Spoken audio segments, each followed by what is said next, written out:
Hello friends, मेरे YouTube channel में आपका फिर से स्वागत है। Please like, subscribe and share करना ना भूले।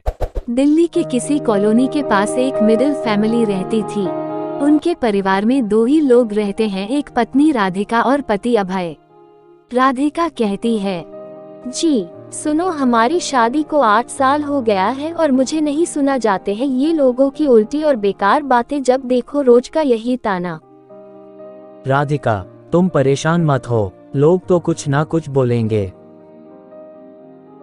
पति अभय की बात सुनकर राधिका वहां से चली जाती है। अभय राधिका को गुस्से में देखकर कुछ सोचने लगता है। राधिका अपने कमरे में जाकर रोने लगती है।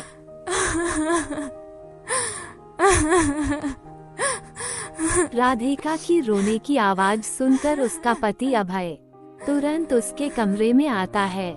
क्या हुआ राधिका, क्यों रो रही हो?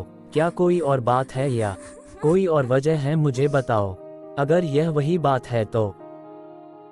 राधिका, तुम्हें तो मालूम है, हमने अपने बच्चे के लिए कहां कहां नहीं गए, क्या क्या नहीं कोशिश किए। हमने अच्छे से अच्छे डॉक्टर से भी कंसल्ट किया पर कोई फायदा नहीं हुआ। हमने मंदिर, मस्जिद, गिरजाघर, गुरुद्वारा भी यहाँ ट्राई कर लिया पर हमें कोई भी सफलता नहीं मिली। लगता है ईश्वर हमसे नाराज हैं। हमारी झोली में कोई बच्चा है ही नहीं। आप ऐसा मत कहिए, हमारी झोली में बच्चा जरूर होगा। आज नहीं तो कल ईश्वर हमारी बात जरूर सुनेंगे, मुझे यकीन है। अभय का फोन बजा। हेलो समीर, आज मैं ऑफिस नहीं आ पाऊंगा, तेरी भाभी। अभय समीर को सारी बात बताता है। ये ठीक है, पर मैं किसी ऐसे बाबा को जानता हूँ जो तेरी सारी समस्याओं का हल कर देगा। मुझे कल मिल। अगले दिन वह दोनों समीर से मिलने के लिए निकल जाते हैं। वह दोनों समीर के साथ जंगल के रास्ते चले जा रहे हैं।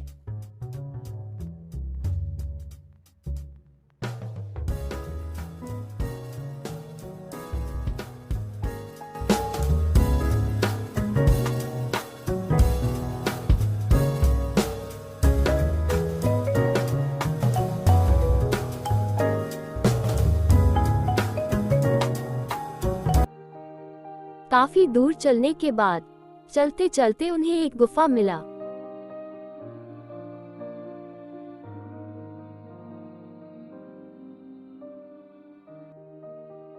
वह तीनों गुफा के पास रुक के गुफा को देखते रहते हैं। फिर कुछ देर बाद समीर कहता है, ये गुफा उसी बाबा का है जो सालों से इसी गुफा में रहते हैं, जिसके बारे में मैंने तुम दोनों को बताया था। समीर बाबा के बारे में कुछ जरूरी बातें और भी बताता है। समीर की बात राधिका और अभय दोनों ही सुनते हैं। फिर कुछ देर बाद अभय बोलता है, समीर मेरे दोस्त, अगर जो तुम कह रहे हो वह बात सही है तो हम चलकर बाबा से मिलकर हम अपनी समस्याओं का समाधान निकालते हैं। अभय, राधिका और समीर तीनों ही गुफा के अंदर चले जाते हैं। कुछ देर चलने के बाद उन्हें वह बाबा दिखाई दे देता है। कुछ देर बाद समीर कहता है, तुम दोनों यहीं रुको, मैं बाबा से बात करके उन्हें याद दिलाने की कोशिश करता हूँ। बाबा नमस्ते, मेरा नाम समीर है और यह मेरा दोस्त अभय और उनकी पत्नी है। इनकी कुछ समस्याएं हैं। मुझे आशा है कि आप इनकी समस्याओं का समाधान करने की पूरी कोशिश करेंगे। ठीक है समीर, इस पुत्री को हमारे पास भेजो, हम देखना चाहते हैं। राधिका बाबा की बात सुनकर उसके पास चली जाती है और अपनी समस्या बताती है। बाबा जी प्रणाम, मेरा नाम राधिका है और मेरे साथ मेरे पति अभय भी साथ आए हैं और हम दोनों की एक ही समस्या है कि हम दोनों को शादी के कई साल हो गए हैं पर हमारा कोई संतान नहीं है।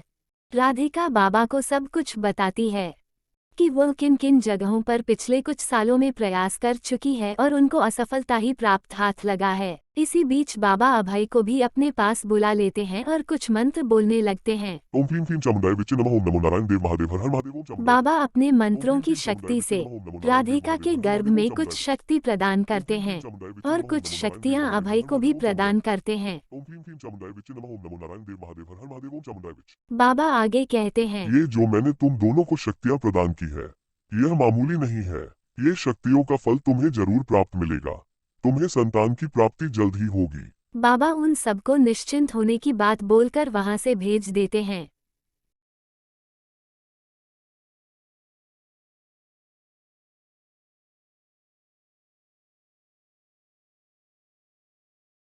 कुछ देर में वह सब वापस घर आ जाते हैं।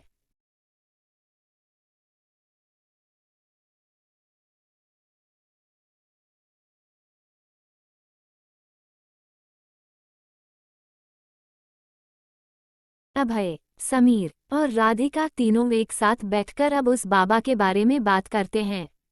तो समीर कहता है, मुझे उस बाबा पर पूरा यकीन है। जैसे बाबा ने कहा है कि आप निश्चिंत रहें, वैसे आप बिल्कुल भी परेशान ना हो। और अगर इस विषय में कोई भी समस्या आए तो मुझे फोन कर देना, मैं आप सबके साथ ही हूँ। इतने में राधिका बोलती है, ठीक है समीर भाई, हम निश्चिंत हो जाएंगे। आपका बहुत बहुत धन्यवाद जो आपने हमारे लिए इतना किया। समीर वहां से चला जाता है।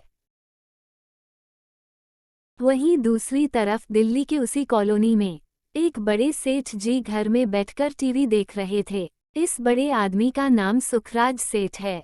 सेठ जी की भी शादी को काफी वर्ष हो गए हैं और उनकी पत्नी का नाम नंदिनी है। तभी उनकी पत्नी आ जाती है और कहती है, सुनो, कहीं जाना वाना नहीं है क्या आपको? काफी देर से बैठकर टीवी देख रहे हो।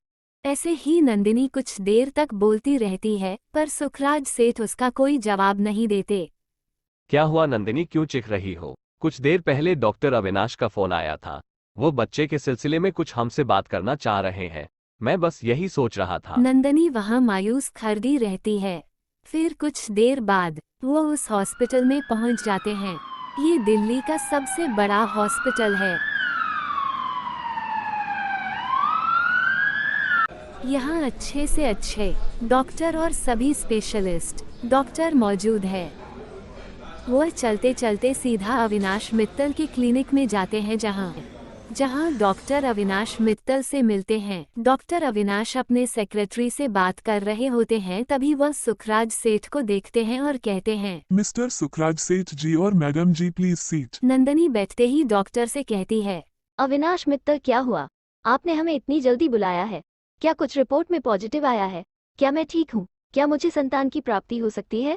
नंदिनी डॉक्टर अविनाश मित्तल से सवाल पर सवाल करती रहती है, जिससे डॉक्टर अविनाश थोड़ा सा इरिटेट हो जाते हैं। अचानक नंदिनी इमोशनल होकर रोने लगती है, जिसे देखकर सुखराज सेठ और डॉक्टर अविनाश मित्तल थोड़े से इरिटेट हो जाते हैं।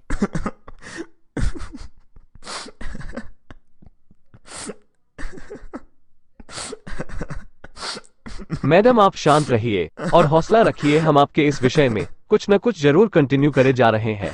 कुछ बड़े डॉक्टर भी हैं जो हमारे इस विषय में हमारी मदद करने वाले हैं। नंदिनी डॉक्टर की बात सुनकर थोड़ी सी खुश हो जाती है और राहत की सांस लेती है। इधर सुखराज सिंह भी राहत की सांस लेते हैं और वो लोग फिर वापस चले जाते हैं। डॉक्टर अविनाश मित्तल उनको जाते हुए देखकर कुछ सोचते रहते हैं। 9 महीने बाद राधिका के घर में खुशी का माहौल है।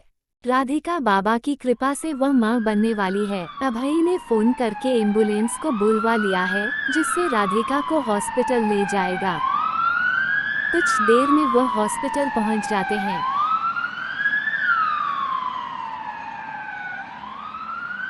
अभय राधिका को इमरजेंसी में एडमिट करके उस बड़े हॉस्पिटल के डॉक्टर अविनाश मित्तल से मिलने के लिए जाते हैं और उनसे रिक्वेस्ट करते हैं।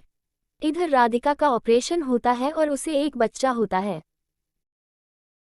नर्स डॉक्टर अविनाश मित्तल को राधिका की पूरी रिपोर्ट बताती है। डॉक्टर अविनाश मित्तल किसी को मैसेज टाइप करते हैं और मन में एक प्लान बनाते हैं और मन ही मन खुश होते हैं। डॉक्टर अविनाश मित्तल ने जो मैसेज टाइप किया था वह मिस्टर सुखराज सिंह को ही सेंड किया था क्योंकि ये उनके फैमिली डॉक्टर हैं। सुखराज सिंह डॉक्टर अविनाश मित्तल से बात करते हुए कहते हैं, हाँ डॉक्टर अविनाश जी बोलिए क्या बात है। थोड़ी देर बात करने के बाद सुखराज जी बोलते हैं, ठीक है, मैं वहाँ आता हूँ। डॉक्टर अविनाश मित्तल का फोन था। नंदिनी उन्होंने हम दोनों को वहां बुलाया है। लगता है कुछ जरूरी बात है। अब क्या जरूरी बात हो सकती है, चलो चलकर एक बार और देख लेते हैं। कुछ ही देर में सुखराज सेठ और नंदिनी दोनों ही डॉक्टर अविनाश मित्तल के पास होते हैं। अविनाश मित्तल बोलते हैं, मैडम नंदिनी जी, हमने आपकी परेशानी दूर कर दी है। हमारे पास कोई एक बच्चा छोड़कर गया है जिसे हम आपको देना चाहते हैं। डॉक्टर अविनाश नर्स को बुलाते हैं। नर्स आती है, बच्चे को बेड पर रखकर चली जाती है। सुखराज सेठ और नंदिनी जैसे ही बच्चे को देखते हैं दोनों ही खुश हो जाते हैं और नंदिनी इमोशनल होकर रोने लगती है। सेठानी जी और सुखराज सेठ कितनी खुश लग रहे हैं। चलो ठीक है, बाकी अभय को तो मैं झूठ बोलकर समझा ही दूंगा। डॉक्टर अविनाश मित्तल ये सब मन में सोच ही रहे हैं। हालांकि उनको पता नहीं है कि जो हाल सुखराज सेठ और उनकी सेठानी का है वही हाल अभय और राधिका का भी है। अभय और राधिका ने भी काफी कुछ कर बच्चा की प्राप्ति की थी, मगर डॉक्टर अविनाश मित्तल को ऐसा कुछ मालूम ही नहीं है। वो अनजाने में ये सब कर रहे हैं मगर गलती कर रहे हैं। सुखराज सेठ और सेठानी जी दोनों ही बच्चे को लेकर खुशी खुशी अपने घर निकल पड़ते हैं और उनकी कार उनके बंगले के सामने खड़ी होती है। नंदनी बच्चे के साथ खेल रही है और उसे लोरी सुना रही है और इधर डॉक्टर अविनाश मित्तल अपनी आंखों में झूठे आंसू लाते हुए अभय और राधिका दोनों से ही बोलते हैं, राधिका मैडम, आपका बच्चा हुआ तो है पर मगर मृत हुआ है। इसका हमें बहुत ही अफसोस है। जैसे ही डॉक्टर अविनाश मित्तल ने यह बात कही तो राधिका फूट फूट कर रोने लगी और अभय बहस करते हुए बोला, डॉक्टर साहब, यह नहीं हो सकता। यह आप क्या कह रहे हैं? आप ये सब झूठ बोल रहे हैं। डॉक्टर साहब, आपको मालूम नहीं है, शायद हमने इस बच्चे की प्राप्ति के लिए क्या क्या नहीं किया, कहाँ कहाँ की ठोकरें नहीं खाए। हमें काफ़ी सालों से बच्चे की प्राप्ति नहीं हो रही है। हमने हर कोशिश कर लिया है। हमारे साथ ऐसा नहीं हो सकता कि भगवान हमारे साथ ऐसा नहीं कर सकते। हम इतने अभाग्यशाली भी नहीं हो सकते कि हमें बच्चे की प्राप्ति हुई मगर वह बच्चा मृत हुआ। यह नहीं हो सकता। अब हम क्या करेंगे? डॉक्टर अविनाश मित्तल अभय की बात सुनकर हैरान हो जाते हैं और मन ही मन कहते हैं, इनकी परेशानी सुनने के बाद मुझे ऐसा लग रहा है कि मैं बहुत बड़ी गलती कर चुका हूँ। पर अब मैं क्या करूँ? अभी तो मैं इनको अफसोस जताने के सिवा कुछ नहीं कर सकता और मैं इनको सच भी नहीं बोल सकता। देखिए, वैसे मुझे बहुत ही अफसोस है पर मैं अब कुछ नहीं कर सकता। उस हॉस्पिटल से निकलकर वह लोग अपने घर आ जाते हैं और राधिका अपने बेड पर रोने लगती है। ये सुनकर अभय भी वहां आ जाता है। वहां पहुंचकर अभय उसे रोता हुआ देखकर वह तुरंत ही अपने दोस्त समीर को फोन करता है और सारी बात बताता है और समीर कहता है, अभय, मैं सारी बात समझ गया हूँ और मैं अभी ऑफिस में हूँ और मैं जैसे ही ऑफिस से निकलता हूँ मैं बाबा को भी अपने साथ तेरे घर पर ले आता हूँ। समीर अभय से बात करने के बाद शाम को बाबा के साथ समीर अभय के घर पर आता है और अभय कहता है, बाबा जी को प्रणाम, आपका स्वागत है, आइए। अभय बाबा का स्वागत कर ही रहा होता है कि राधिका आ जाती है और बाबा राधिका को देखकर कहते हैं, पुत्री, तुम परेशान ना हो, मेरा आशीर्वाद कभी भी बेकार नहीं जाता। यह जरूर किसी की चाल और साजिश है। मैं इसका पता लगा कि रहूंगा। राधिका बाबा की बात सुनकर रोने लगती है और बाबा ये देखकर राधिका के ऊपर एक मंत्र का उच्चारण करते हैं और वह सारी बात जानने की कोशिश करते हैं जो राधिका के साथ पिछले कुछ घंटों में हुआ। पुत्री, मैंने कुछ पता लगाया है और ज्यादा पता करने के लिए मुझे उस डॉक्टर से मिलना पड़ेगा। कुछ ही देर में बाबा अभय और समीर तीनों ही वहां पहुंचते हैं। बाबा को देखकर डॉक्टर कहते हैं, आप कौन है? आप यहाँ ऐसे कैसे आ गए हैं? मैं कौन हूँ ये सब छोड़ो, तुम बताओ, तुम वही डॉक्टर हो ना जो मेरी पुत्री को यह बोलकर यहाँ से भेज दिए कि तुम्हारा जो बच्चा हुआ है वो मृत पैदा हुआ है। मैं दावा कर सकता हूँ कि तुम झूठ बोल रहे हो। बाबा भी डॉक्टर के ऊपर कुछ मंत्रों का उच्चारण करते हैं। उनकी मन की बात जानने की कोशिश करते हैं पर डॉक्टर थोड़ा घबरा जाता है। बाबा बाबा मैं आपको सब कुछ बताता हूँ बाबा। डॉक्टर अविनाश मित्तल बाबा को सारी बात बताते हैं कि उन्होंने कैसे सुखराज सेठ और नंदिनी को राधिका का बच्चा दे दिया, और सारी बात बताने के बाद बाबा वहां से चले जाते हैं और सीधा वह शिवराज सेठ के पास पहुंचते हैं। सुखराज सेठ फोन पर बिजी थे। अचानक उन सबको देखकर बोलते हैं, आप कौन हैं? किस से मिलने आए हो? मैं एक बाबा हूँ और मुझे अभी डॉक्टर अविनाश मित्तल ने आपके पास भेजा है, और उन्होंने जो गलती की है उसे ही यहाँ ठीक करने आया हूँ। इतना कहकर ओम बाबा भीम भीम सुखराज चमड़ा सेठ विचन पर ओम भीम मंत्रों चमड़ा का विचन ओम उच्चारण भीम करते भीम हैं, चमड़ा जिससे विचन ओम भीम। सुखराज सेठ बिल्कुल शांत वहीं खड़े रहते हैं। मगर उनकी पत्नी नंदिनी चीखती चिल्लाती रहती है। नंदनी जी, आप चिल्लाओ मत, आपको अभी मालूम चल जाएगा कि आखिर बात क्या है। कुछ देर तक बाबा नंदिनी को सारी बात समझाने की कोशिश करते हैं, मगर नंदिनी चीखती और चिल्लाती रहती है, जिससे मजबूरन बाबा को अपनी मंत्रों का उच्चारण उस पर भी करना पड़ता है, और नंदिनी बिल्कुल शांत होकर बच्चे को लेने चली जाती है और कुछ देर बाद वह बच्चा को लेकर बाबा के पास पहुंच जाती है। इधर राधिका भी आ जाती है। पुत्री राधिका, जाओ नंदनी से अपना बच्चा ले लो। जब नंदिनी थोड़ी उदास हो गई तो बाबा ने उसको सारी बात बताया कि कैसे डॉक्टर अविनाश मित्तल ने झूठ बोलकर राधिका का बच्चा उसके हवाले किया। राधिका अपने बच्चे को पाकर बहुत खुश हो जाती है और बाबा को प्रणाम करते हुए अपना जीवन खुशी खुशी जीने लगती है।